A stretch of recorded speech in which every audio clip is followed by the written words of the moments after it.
Hi, 8th grade. Today we're going to be working on one of my favorite lessons in all of this unit, in fact, in all of this class, the Algebra 1 class, and that is factoring trinomials. Today we're going to be doing lesson 8-5, and we're just going to be doing the first day. So we're going to take 2 days on this topic. And we're going to be looking at factoring trinomials where the third term is positive. We're going to do 2 gotta checks today, and both of the gotta checks are going to be a relatively simple gotta check, so we're going to do them at the same time. We're going to do gotta check number 1, which is on page 500, and we're also going to do gotta check 2A on page 501. Okay, I want to make sure you get a chance to practice both examples. Your homework for tonight will be page 503, numbers 10 to 19, and your bell ringer is page 498, number 17. Okay, let's get to work. All right, so we're going to be looking at specifically trinomials where we have an x squared. Okay, so there's no number, there's no coefficient in front of this. This is just a single x squared. And in this case, our third term, so our c, is going to be positive. Okay, so the last term of our trinomial is going to be positive. Okay, now maybe you have noticed as we've been doing FOIL that there is a pattern to some of these trinomials, okay, and how they relate to the numbers inside the parentheses. Okay, so for example, okay, maybe you've noticed.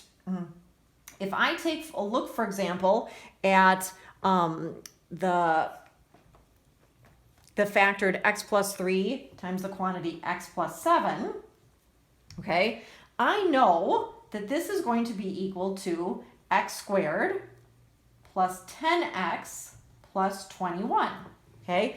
And you can start to see that there are some patterns here, okay? First of all, maybe you've noticed the pattern that the final term is the product of these two terms. So 21 is 3 times 7. Okay, so maybe you've noticed that. Maybe you've also noticed that the middle term, the coefficient in front of the middle term, is the first and last added together. Okay, so in this case, 3 plus 7 will give us 10. Okay, so maybe you've noticed that this guy comes from adding these two together. Okay, we can use some of those patterns in order to help us factor. And that's what we're going to be doing today. We're going to be taking a trinomial that looks like this and working backwards and turning it into one that looks like this. Okay, we're going to do 2 examples today. Okay, so we've said that our third term is positive, but our 2 examples are going to be, we're going to do the second term positive, and then we're also going to do an example with the second term negative. These are very similar, and you're going to see why they're very similar as we do the example. Okay, so let's take a look at an example, and this one is on page 500 of your book. So this is x squared plus 8x plus 15. Okay, and then later we're going to look at this exact same problem, except this 8x is going to be negative. So we're going to look at x squared minus 8x plus 15. Okay, so my goal, and this is important, your goal is always 2 parentheses, and your variable is always going to go in the front. Okay, so I'm just going to set up my goal right away for both of these. Okay, and I'm going to fill in the numbered terms later. Okay, all right, so let's work backward and do the same steps. So the first thing I'm going to do is I am going to factor my last term. And I'm going to split it up into potential factors, okay? 15 is relatively easy. There are only 2 factor pairs for 15, okay? So it's possible that 15 could be 1 times 15. It's also possible that 15 could be 3 times 5, okay? So now that I've got these two options, I want to look at these two, and just like over here, I want to find which factor pair added together will give me the middle term. So let's compare these. If I took 1 plus 15, that would give me 16, okay? So that won't work, it can't be that one. But look, if I take 3 plus 5, that will give me 8. So I know that this is the factor pair I want. So I'm going to circle this guy. And the reason that it works is because 3 plus 5 equals 8. So now I'm just going to plug it into my goal. My first factor 3 can go in the first spot. My second factor 5 can go in the second spot. And that's my answer. This factored is x plus 3 times the quantity x plus 5, okay? If you're not sure about your answer, okay, you can always check your answer by using a FOIL.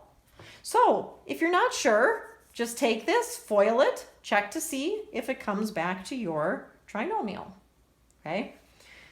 Let's take a look at the second problem. So this time, the second term is negative, okay?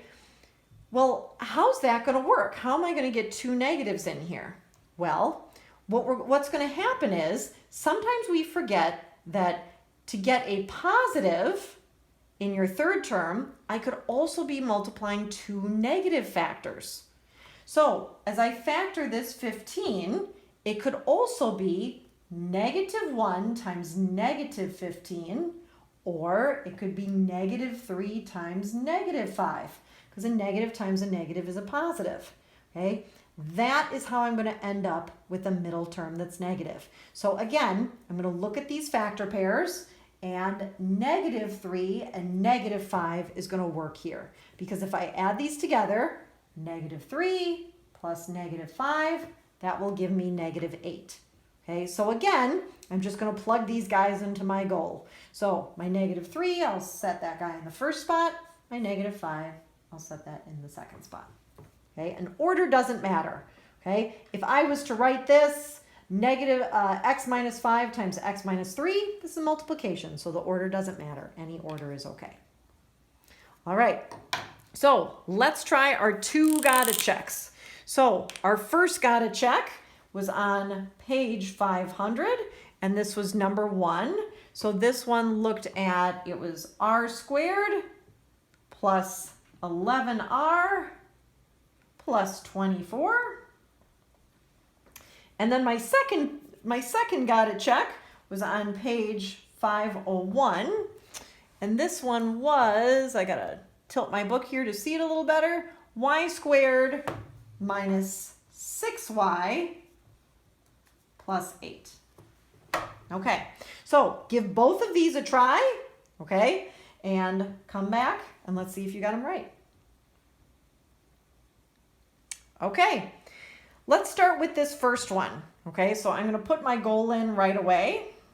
And I'm going to put my r's in because that's my variable. And let's think about 24. 24 actually has a lot of factors, right? It has 1 and 24. It has 12 and 2. It has 8 and 3. Okay, but I'm going to stop at 8 and 3 because what I can see is 8 plus 3 equals 11. So those are going to be my two factors. So I'm going to do r plus 8 and r plus 3. If you switch these around, r plus 3 times r plus 8, totally okay. All right. Let's take a look at number 2. Okay, so this time I have a negative middle term, so that means if my last term is positive, both of those guys have to be negative. So this time I need negative factors. I'm going to put my goal in right away, and I'm going to put my y's in. Okay, and let's take a look at the factors of 8. I could possibly have negative 1 and negative 8. I could also have negative 2 and negative 4. And I'm going to stop there because I can see that negative 2 plus negative 4 will give me negative 6 in the middle term. So those are the two that I want to use. So I'm just going to put my y minus 2 on this side and my y minus 4 on this side. And I'm done. All right, so it's time for you all to work on homework. So remember, homework for tonight is page 503, numbers 10 to 19, and bell ringer is page 498, number 17. Have fun with this. It feels great once you learn how to factor. You really feel like you're doing higher level math. All right, I'll see you all tomorrow. Bye.